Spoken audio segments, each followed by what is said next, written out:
Permítame compartir con ustedes la palabra del Señor. Ya leímos el pasaje, lo leyeron en versión Reina Valera 1960, yo lo tengo acá expuesto en versión NBI, pero básicamente voy a realizar un relato a partir de lo que va a ir mostrando el texto bíblico. Si bien es cierto, voy a releer en gran medida el pasaje. Lo quiero hacer porque hay algunos aspectos con los cuales uno puede dialogar con la Biblia, ¿no? La Biblia tiene algunos principios para poder ser interpretada. Uno de estos es que la Biblia se interpreta a sí misma. Si bien es cierto, uno puede buscar ayudas afuera, en realidad la primera fuente de interpretación es la Biblia misma. ¿Bien? Y lo otro es que la Biblia también se ilustra a sí misma. Entonces, si bien es cierto, podemos buscar buenas ilustraciones afuera, la primera fuente de la ilustración es la misma Biblia. Y Jesucristo nos cuenta historias que son muy entretenidas, historias también que son muy didácticas y que también nos enseñan paso a paso algunos aspectos interesantes de la vida cristiana. Y hoy quisiera enfocarme en una cuestión que tiene más bien que ver con este concepto que existe de la persona de Jesús en el día de hoy. Bien, es muy importante que nosotros desarrollemos un concepto adecuado de la persona de Jesús. Es muy importante que todos nosotros también, que cada persona que se enfrenta a Jesús responda a la interpelación de Jesús. Hay un autor que escribió un libro que se llama El Jesús que no debes ignorar. Muy interesante. En el primer capítulo él trata algunas temáticas, como por ejemplo que hoy día la persona de Jesús se ha diluido en su imagen hacia el resto, ¿no? Que hoy día se predica un Jesús a veces muy amable, dice él, extremadamente amable. Y en realidad parece que no interpela a las personas o no les pide que generen una respuesta hacia quién es Él.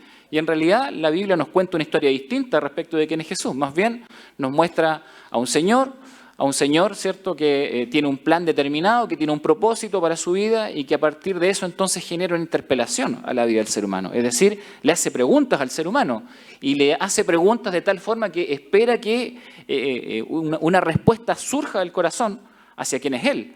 Entonces Jesús no puede pasar desapercibido. Jesús no puede pasar simplemente en el marco de la indiferencia. Y hoy en día muchas personas son indiferentes a Jesús y me atrevería a decir que también, de alguna forma, es un poquito culpa nuestra porque hemos presentado a un Jesús un poquito diluido en esa imagen hacia la sociedad. Creo que es bueno entonces que miremos a este Jesús bíblico, al Jesús de las historias bíblicas, al Jesús que se presenta a sí mismo y que va interpelando el corazón del ser humano y que le invita entonces a tener una respuesta. ¿Será un sí? ¿Será un no? Pero tiene que ser una respuesta clara porque Jesús no es un Señor de ambigüedades, sino que se presenta claramente a la vida del ser humano. Bien, vamos a avanzar allí con la presentación un poquito. ¿Recuerdan esto? Después vamos a orar un segundito, pero esto lo vimos la semana pasada. Mirábamos la muerte de Jesús en conexión con su resurrección. Lo vimos las semanas previas, dos grandes eventos y únicos en la historia, por supuesto, que definen quién es Jesús. Eso estaba enraizado en la historia de la Pascua, que analizamos la semana anterior, ¿recuerdan? Y decíamos entonces que era como un recordatorio de la condición en que nos encontrábamos antes de conocer al Señor, tiempo de esclavitud, nos mostraba... A ver, ahí sí. Nos mostraba también la necesidad de la redención, es decir, el comprar, ¿cierto?, en este caso a precio de sangre, y pagar por la libertad, una libertad entonces que se expresa en todas las áreas de la vida, y conoceréis la verdad, y la verdad os hará libre, dice la Escritura, y por supuesto, lo que emana de esto que es una nueva vida. Bien, entonces, la muerte de Jesús, conectada con su resurrección, proveen todo el camino para la verdadera libertad en la vida del ser humano. Lo vimos, lo analizamos y la historia que leímos hace un momento atrás, estos caminantes en Emaús, se conectan efectivamente con esta parte de la historia de Jesús. Después de la resurrección, Jesús va a dar muestras y evidencia de la resurrección y nos va a contar entonces qué significa esto para la vida del ser humano. Y lo va a hacer caminando con dos personas como si lo hiciese con la vida de cada uno de nosotros. Así es que les invito a caminar con estas personas y les invito a caminar con Jesús en la historia. ¿Les parece? Vamos a orar y pedimos que el Señor nos dirija en esta caminata. Padre, en el nombre de Jesús, estamos delante de tu presencia en esta mañana. Te pedimos humildemente que nos guíes en el estudio de tu palabra, que en esta hora, Señor amado, podamos ser dirigidos por ti en todos los aspectos, que tu gracia y misericordia esté con nosotros, que sea tu Espíritu Santo el que nos permita comprender las Escrituras, Señor amado, y tomar una decisión frente a ellas. Bendícenos en esta hora, Señor, y te damos muchas gracias por tu presencia con nosotros. En el nombre de Cristo, nuestro Señor y nuestro Salvador. Amén. Amén. Bien. Ahí está. Miren, así comienza la historia. Aquel mismo día se refiere al día de la resurrección. Bien, inmediatamente después de esto empiezan a ocurrir algunas cosas. Y dice allí, aquel mismo día, 2 de ellos se dirigían a un pueblo llamado Emaús, a unos 11 kilómetros de Jerusalén.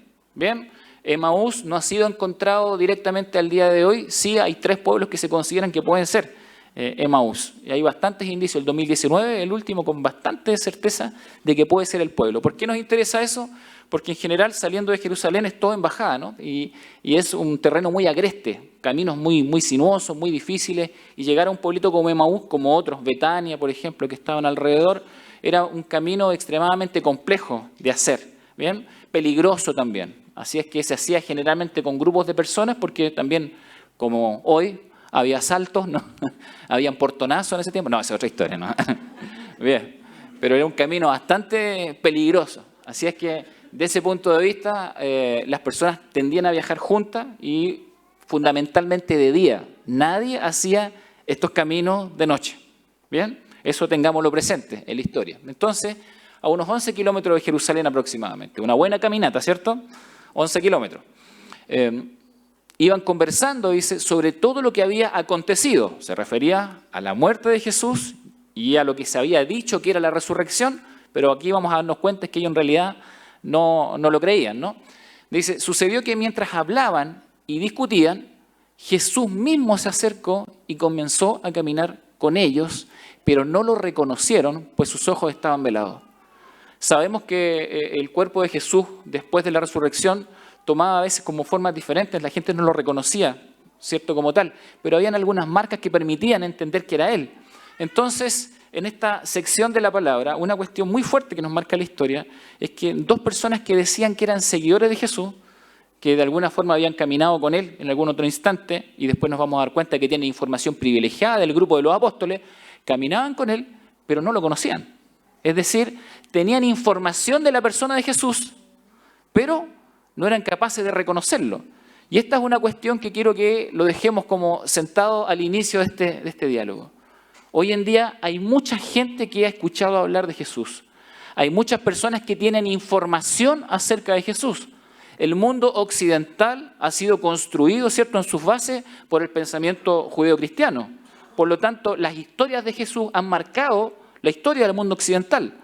Si en algún momento le preguntaban a las personas si alguien creía en Dios, bueno, mucha gente decía que creía en Dios, más que hoy, pero a través de la historia el mundo occidental sí ha dicho en general que cree en Dios. Cuando se habla de la persona de Jesús, también se dice que se cree en la persona de Jesús. Es decir, las personas hoy tienen información, historia, formación ya sea a nivel de colegio o privada, de los hogares, o por la enorme cantidad de iglesias que tenemos en el mundo latino, por ejemplo, muy cercano a todos nosotros. Más allá de ciertos orígenes, todas las personas en general en el mundo latino saben quién es Jesús. ¿Ven? Entonces, hay información acerca de Él, pero esa información es tan profunda y trascendente que permite una definición clara de quién es Él. Bueno, aquí tenemos a 2 personas que son seguidores, que estuvieron en muchos eventos con Jesús. Jesús está con ellos, camina con ellos, pero no son capaces de reconocerlo. ¿Ven? Entonces hay que poner bastante atención a eso. Hay mucha gente que dice que cree en Dios, pero cuando uno analiza un poquito más y profundiza, se da cuenta que su convicción a veces no es correcta, que no conoce adecuadamente a la persona de Jesús. Así es que hay que preguntarse, ¿no? ¿Qué tipo de conocimiento tenemos? Bueno, ellos no lo reconocieron. Así es que caminaban, discutían, y Jesús los interpela. Miren, el desconocimiento que ellos tienen y el conflicto que esto les produce no podría ser solucionado de ninguna otra forma si no es que Jesús interviene. Jesús les sale al camino. Jesús se cruza en el camino de ellos. Jesús le hace las preguntas. No es que las personas tomen la iniciativa entonces para buscar a Jesús. Es Jesús el que los sale a buscar a ellos. Entonces dice, ¿qué vienen discutiendo por el camino? Preguntó. Era muy normal que la gente conversara en esta ruta. Se detuvieron cabizbajos. Uno de ellos, llamado Cleofás, le dijo: ¿eres tú el único peregrino en Jerusalén que no se ha enterado de todo lo que ha pasado recientemente? Hay un comentarista, él es muy gracioso, ¿no? Dice, seguramente Jesús tiene muy buen humor y se tiene que haber reído cuando le dijeron esto, ¿no? Dice, ¿eres tú el único que no sabe? Dice, si yo estaba ahí, ¿no? Sí, era yo, de hecho, no el de la historia. Pero miren la paciencia de Jesús para llevar este diálogo que tiene que ser muy relevante para la vida de estas personas. Entonces, ¿eres tú el único peregrino en Jerusalén que no se ha enterado de todo lo que ha pasado recientemente? Miren Jesús cómo lleva el diálogo, ¿no? Y dice allí, ¿qué es lo que ha pasado? Quiere que ellos den a conocer la información que tienen y cómo reaccionan frente a esa información. Preguntó, ¿no? Ellos respondieron, lo de Jesús de Nazaret. Era un profeta poderoso en obras y en palabras delante de Dios y de todo el pueblo. Noten el nivel de información que tienen estos dos seguidores, ¿ya? Lo primero dicen ellos, era un profeta poderoso, ¿ven? Poderoso en obras y en palabras, ¿ven? O sea, no solamente decía cosas, sino que las hacía. Así que estamos delante de un maestro muy consecuente, o un maestro poderoso en obras y en palabras, delante de Dios y de todo el pueblo. Primer indicio. Después dice, los jefes de los sacerdotes y nuestro gobernante lo entregaron para ser condenado a muerte y lo crucificaron. Pero nosotros abrigábamos la esperanza de que era Él quien redimiría a Israel. Y ahí entonces nos damos cuenta de que si bien es cierto, ellos tenían mucha información respecto de Jesús, su concepto respecto de Él estaba equivocado. ¿Ven?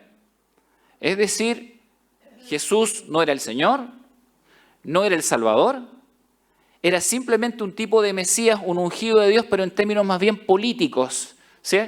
Un líder que debiese haberlos guiado para poder enfrentar la opresión del Imperio Romano en ese momento, ¿cierto? Y llevarlos a un estándar nuevo de libertad.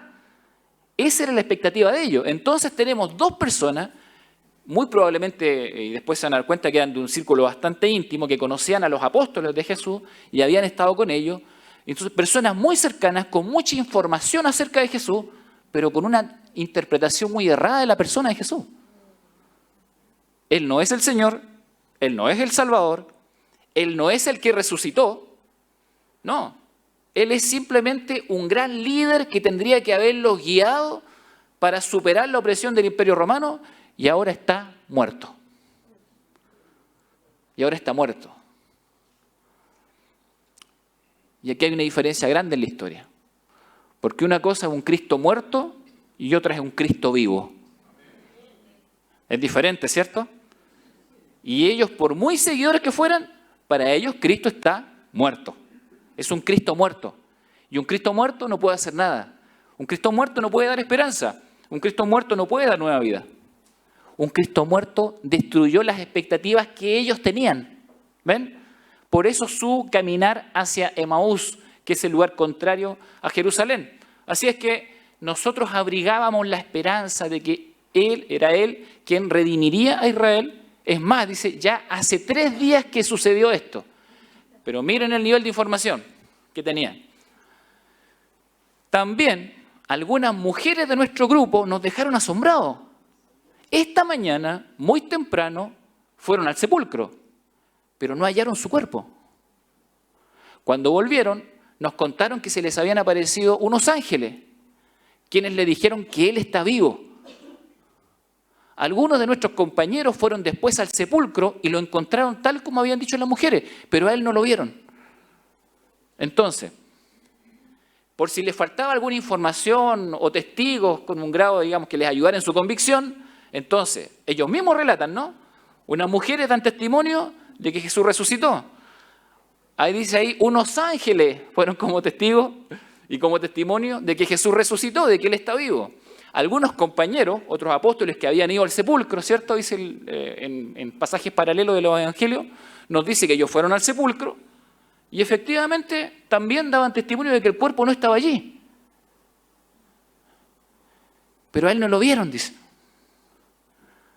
Entonces, toda la información que tienen, que es toda correcta, no les permite interpretar correctamente quién es Jesús y establecer si efectivamente Jesús está vivo o está muerto.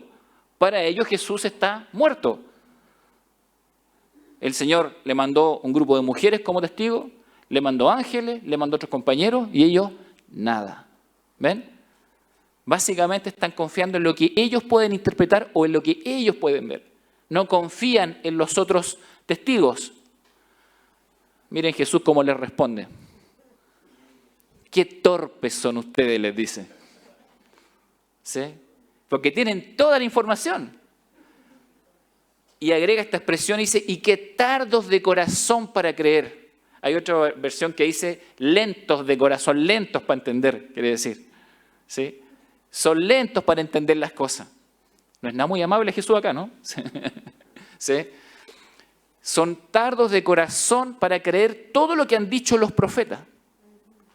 ¿Acaso no tenía que sufrir el Cristo estas cosas antes de entrar en su gloria? Y si ustedes, queridos hermanos, leen esta pregunta de Jesús y después retroceden en la historia, se van a dar cuenta que Jesús les dijo en varias oportunidades que Él iba a ser crucificado, que iba a morir y que iba a resucitar, ¿cierto? Se lo dijo a ellos mismos, en más de una oportunidad. Es más, se lo dijo con analogías, se lo dijo con metáforas y se lo dijo literalmente varias veces. Si ustedes buscan las referencias de los evangelios son innumerables. Jesús les dijo, esto es lo que va a pasar y esto es cumplimiento de lo que todo el Antiguo Testamento dice respecto de mí, dice Jesús. ¿Ven? Todo. Entonces dice, pero qué tardos son, qué lentos son, qué torpes son. Tienen toda la información y no son capaces de interpretar correctamente los hechos del Señor. Y agrega, ¿no? Entonces, y aquí sí que se llevaron una clase. Si alguien cree que la Academia Bíblica es larga, esta es Academia Bíblica, pues mire. ¿Ve? Este podría ser un panorama del Antiguo Testamento. Uno que algunos han tomado en un año, Jesús se lo dio en una caminata. ¿Ve? Mire, entonces, comenzando por Moisés, tendría que, por Pentateuco, hay como Sergio, ¿no? Empezando por Moisés, dice, y por todos los profetas, todos, por todos los profetas les explicó lo que se refería a él en todas las escrituras. Mire qué increíble esto. Yo a veces pienso, qué clase más maravillosa tiene que haber sido esta, ¿no? Con el maestro de maestros, el que te explica toda la historia bíblica y le da sentido a todas las enseñanzas del Antiguo Testamento y te muestra cómo esa enseñanza se conecta con él. Un panorama completo del Antiguo Testamento y el cumplimiento en la persona de él.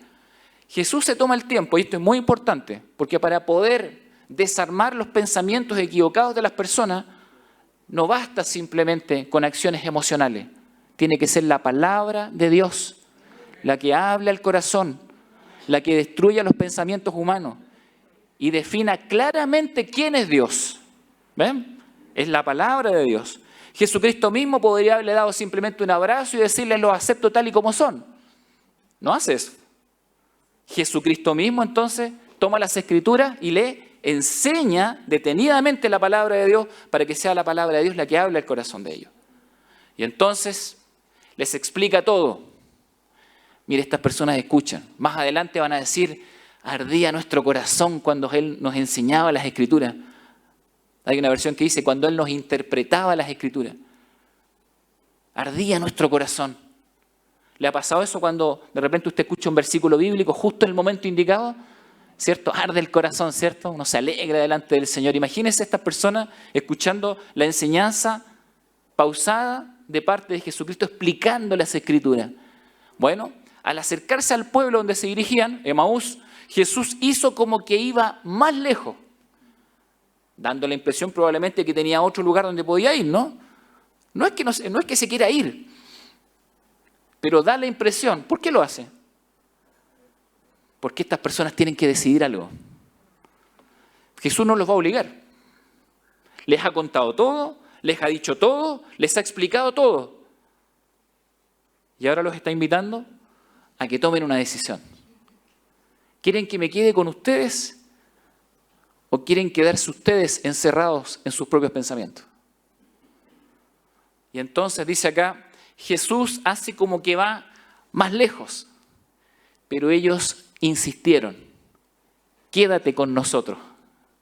¿Saben que esa expresión es muy linda? La voy a explicar ahí. Dice, quédate con nosotros que está atardeciendo.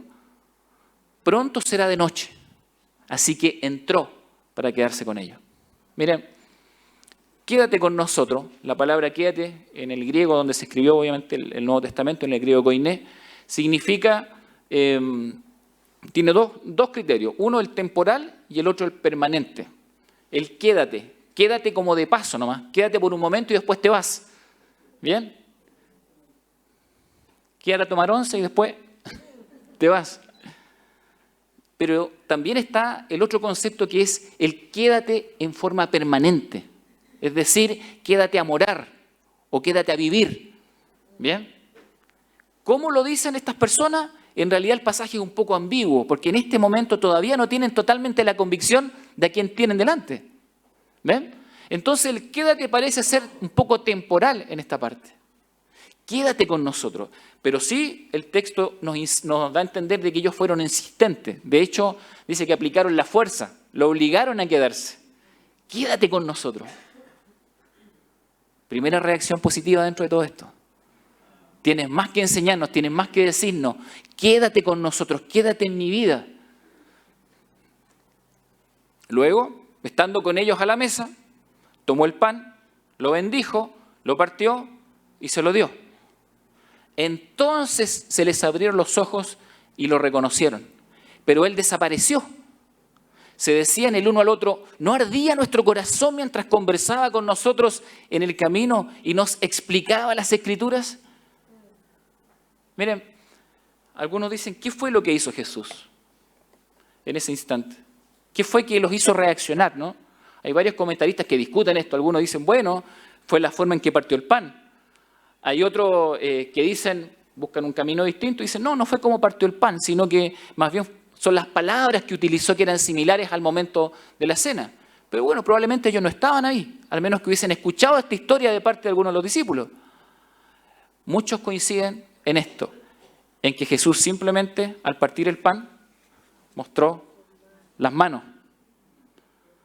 Y cuando vieron las manos, ¿qué creen que vieron? Vieron las heridas. ¿Ven? Vieron las heridas. Y al sumar todo lo que les había dicho, al sumar este acto de cena íntima y al ver seguramente las manos de él, entonces se dieron cuenta que estaban ante el Cristo resucitado. Y Jesús los lleva paso a paso, para que ellos puedan tener luz sobre esta situación. Así es que esto tiene que traer una respuesta en la vida. Cuando Jesús se ha manifestado claramente a tu vida y tienes la información correcta, entonces tienes que tomar una decisión.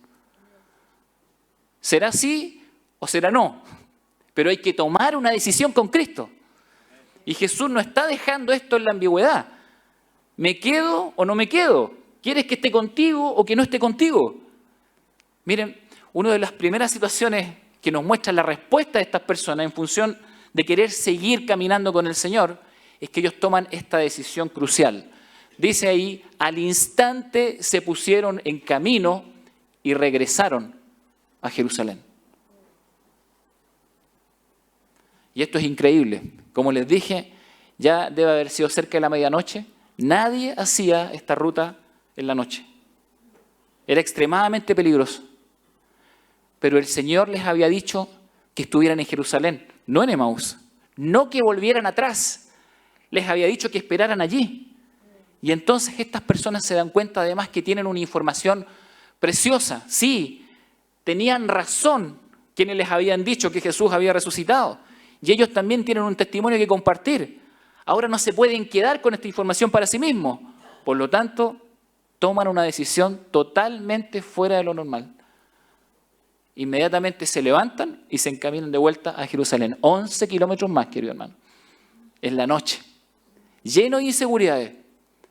Pero creo que la comprensión profunda de la presencia gloriosa de Cristo, del Cristo que está con ellos, ahora sí les da la valentía para incluso desandar el camino y volver en condición de peligro, y llevar la buena noticia al grupo de discípulos. Miren, si uno se queda solamente con esta parte, uno puede cometer un error.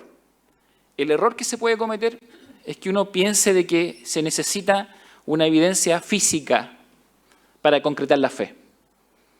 Y me encanta este pasaje porque después continúa y Jesucristo lo va a utilizar simplemente como una plataforma para lo que Él quiere enseñar. ¿Sí? Aquí hay un cambio, aquí hay un retroceder, hay un dar vuelta, por supuesto, ¿cierto? Pero hay mucho más en esta historia. Ellos llegan donde los discípulos y les comienzan a comentar lo que ocurrió. Y Jesucristo se presenta en medio de ellos porque muchos tienen dudas e incertidumbre. ¿Por qué se asustan tanto?, preguntó. ¿Por qué les vienen dudas? Miren mis manos y mis pies. Soy yo mismo. Tóquenme y vean. Un espíritu no tiene carne ni huesos, como ven que yo los tengo yo. Dicho esto, le mostró las manos y los pies. Es la segunda vez tal vez que Jesús ahora con mayor intensidad pide que vean, ¿cierto?, sus manos y sus pies, las marcas de la cruz. Pero bueno, algunos siguen sin creer. Y nos encontramos con Tomás después de esto. ¿Se acuerdan de él? Una semana después de este evento, se va a encontrar con Jesús. Él mismo, cuando le dijeron, mira, el Señor resucitó, él dice, yo no creo. Dice ahí, así que los otros discípulos le dijeron, hemos visto al Señor. Mientras no vea yo la marca de los clavos en sus manos y meta mi dedo en las marcas y mi mano en su costado, no lo creeré. ¿Ven? Así dijo Tomás. No voy a creer. Y claro, si Jesús le había mostrado la marca a los demás, ¿por qué no me la muestra a mí? Dice Tomás, ¿cierto? Si los demás necesitaron eso para creer, yo también lo necesito, dice él. Si uno termina la historia hasta acá, uno podría quedarse con un error, como les decía. Miren, a partir de esto, mucha gente usa esa expresión. ¿La han escuchado alguna vez? Ver para creer. ¿Sí? Ver para creer, claro. Y algunos los sacralizan porque después parece que fuera un texto bíblico, ¿eso es cierto? Claro, ver para creer. ¿Ver para creer? Si uno se queda con la historia hasta acá, claro, parece que fuera ver para creer. Ver las marcas y creer en Jesús. Voy a detenerme ahí en el relato y lo voy a retomar después. Un tema que tenemos hoy en día muy complejo en la sociedad es justamente esto. La necesidad de las pruebas empíricas para definir si Dios existe o no existe. Si creo o no creo. El ateísmo, ¿sí?, que se plantea desde la perspectiva de un sin Dios. O el agnosticismo, que algunos van a decir de que definir la existencia de Dios no puede ser ni afirmada ni rechazada. Una postura muy ambigua que le sirve a mucha gente para no dar a conocer realmente lo que piensa. El ignosticismo, esto es nuevo. Esto es de los últimos años solamente, ¿sí? Este plantea de que en realidad hay conceptos como, por ejemplo, dicen ellos, el concepto de Dios. El concepto de Dios es algo ambiguo y en realidad hablar a partir de la realidad de Dios no tiene sentido, dicen ellos. Porque los únicos que pueden definir la existencia de Dios son aquellos que creen en Él y por lo tanto eso es un argumento relacional, dice este pensamiento filosófico. No tiene pruebas empíricas, no se puede probar la existencia de Dios, dicen ellos.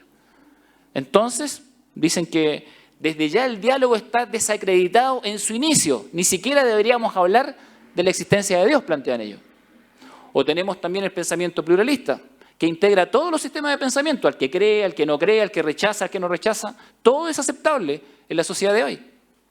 Bueno, esto ha generado lo que se llama la cultura de la increencia hoy en día.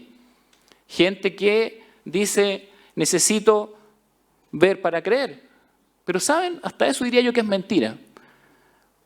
Porque evidentemente la persona de Jesucristo, la realidad de Dios, tiene más pruebas que nada, ¿cierto? Los cielos dan cuenta de la gloria de Dios. Nuestra vida, nosotros mismos podemos dar testimonio efectivo y verídico que Dios existe, que Dios es real. Cristo es nuestro Señor, transformó nuestra vida. ¿Quién nos puede decir que Cristo es una mentira, queridos hermanos? ¿Quién puede decir que Dios, o nos puede decir al menos a nosotros que Dios no existe? Dios no solamente es real, Dios está vivo, es vivo y eficaz en todo lo que hace. Cristo está vivo. La cultura de la increencia. Una sociedad nihilista, decían alguien. Por ahí a los chicos de la universidad que les toca estudiar a Nietzsche, por ejemplo, ¿no? Claro. Una sociedad donde se rechaza a Dios. Cuando se rechaza a Dios, se rechazan también todo el conjunto de los valores morales. Absolutamente todo. Y se reemplazan por los del superhombre. ¿Qué quiere decir eso? Que el ser humano ya maduró, dice el pensamiento filosófico. Ya no necesita a Dios para definir quién es y hacia dónde va. ¿Será tan maduro el ser humano que puede desprenderse de la realidad de Dios en su vida? Mucha filosofía dice que sí. Con esto, el ser humano diría que rechaza su propia terrenalidad. Claro que sí, porque si uno no conoce al Señor, difícilmente podrá entender quién es como ser humano. Y también rechaza su eternidad. Rechazando a Dios, no hay caminos de eternidad para el ser humano. Entonces opta por la nada, como decía alguien, y se queda en la nada. Los caminantes de Emaús, miren cómo iban ellos, con los ojos velados, tristes y cabizbajos, tenían mucha información, pero tenían una crisis de interpretación. Eran necios, lo dice Jesús, no lo digo yo, ¿no? Lo dice el texto ahí. Carentes de voluntad. Vivían sin propósito. Pero ¿saben lo peor? Caminaban en la dirección equivocada. Iban en la ruta, pero caminando en la dirección equivocada. ¿Y cuántas personas teniendo tanta información acerca de Dios, acerca de Cristo, pueden entonces caminar en una ruta equivocada? Bueno, el Señor no va a permitir esto. Y agrega, luego dijo a Tomás, una vez que se encuentra con él, una semana después, pon tu dedo aquí y mira mis manos. Acerca tu mano y métela en mi costado. O sea, si quieres pruebas empíricas, aquí estoy, dice el Señor. ¿Ven? ¿Quieres tocar? Ven, aquí estoy. Aquí está la marca. Y no seas incrédulo, sino hombre de fe. La palabra incrédulo es tremendamente fuerte. Significa infiel o pagano. Miren lo que le dice. No seas incrédulo, sino hombre de fe.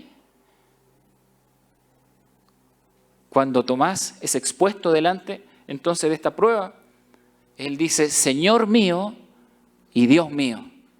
Y reconoce el carácter mesiánico de Jesús. Eso fue lo que exclamó Tomás. Pero si la historia termina aquí, todavía podemos estar equivocados. Miren lo que dice Jesús. Y con esto él cierra toda la historia.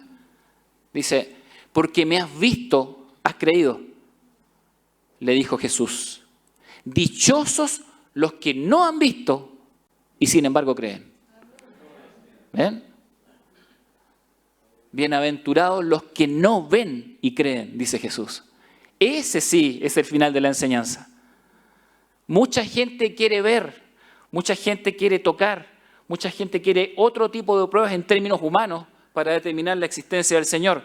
Pero finalmente, hermanos, muchas pruebas, como dije hace un par de semanas atrás, pueden ser desacreditadas y mucha gente malintencionada o con intenciones apologéticas equivocadas va a tener su propia perspectiva de todo esto.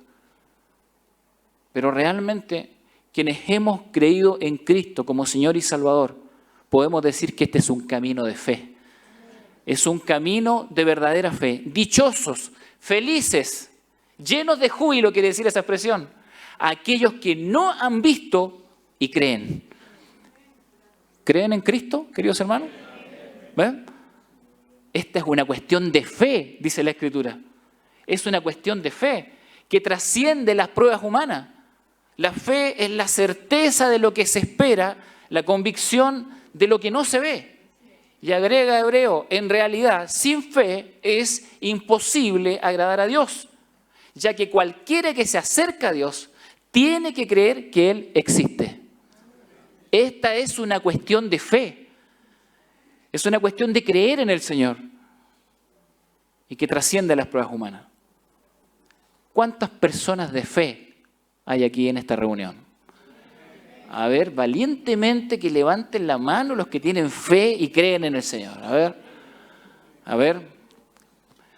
Después voy a pasar a una notita a los que no sé. ¿Todos levantaron la mano? ¿Todos? Ay, hay gente que levantó 2 veces la mano. No, eso también es incorrecto. No, está bien, hermano. Todos levantaron la mano. Todos creen en el Señor. Y esta es una cuestión de fe. ¿Saben? Y es una fe que nosotros no iniciamos. La inició Cristo en nuestra vida. Porque así como esos caminantes, Cristo nos salió al camino. ¿Sí? Nosotros íbamos caminando por el rumbo equivocado. Íbamos en la dirección contraria. Nuestra vida no tenía propósito, no tenía sentido. ¿Cuántos de nosotros íbamos cabizbajos, con incertidumbres, con temores? Y Cristo nos salió al camino. Cristo nos salió al camino y Él nos interpeló y nos preguntó, ¿qué pasa con tu vida? ¿Estás seguro hacia dónde vas? ¿Estás seguro de este destino? Él nos fue cerrando el camino. Él, pregunta tras pregunta, finalmente nos encaminó para que lo conociéramos. Y ¿sabe? La expresión quédate con nosotros se transformó no en una expresión circunstancial, no en una expresión temporal, sino que en la vida de estas personas se transformó en algo permanente. Este de quédate conmigo es, Señor Jesucristo, ven a morar en mi vida, ven a morar en mi corazón. Quiero que mi vida sea tu hogar. Ven a obrar en mí cada día. Así que quédate conmigo, Señor, se vuelve algo tremendamente personal e íntimo. ¿Sí? Señor, no quiero que vengas de paso. No quiero simplemente que seas el Cristo del camino. No quiero simplemente que seas el Cristo que me interpela de vez en cuando. No quiero simplemente que seas el Cristo del cual tengo un tipo de información un poco vaga, un poco más profunda y sobre el cual no decido nada. Quiero que seas el Cristo de mi vida. Que vengas a morar en mí, que vengas a morar en mi corazón. Quédate conmigo, Señor. Quédate conmigo. ¿Cuántos le han dicho así a Cristo? Quédate conmigo, ¿sí? Quédate en mi vida. ¿Está Cristo morando en sus corazones? ¿Sí? Cristo está viviendo en la vida de aquellos que creen en Él. Y hoy aquí hay personas de fe, personas que le han entregado su vida al Señor. Y si alguien nunca lo ha hecho, es un gran momento para hacerlo. Y decirle, Jesucristo, quédate en mí. Quédate en mi vida. Quédate conmigo. Ven a morar en mi corazón. Quiero que guíes mi vida y que seas mi Señor y mi Salvador siempre. Amén. Vamos a orar delante de la presencia del Señor.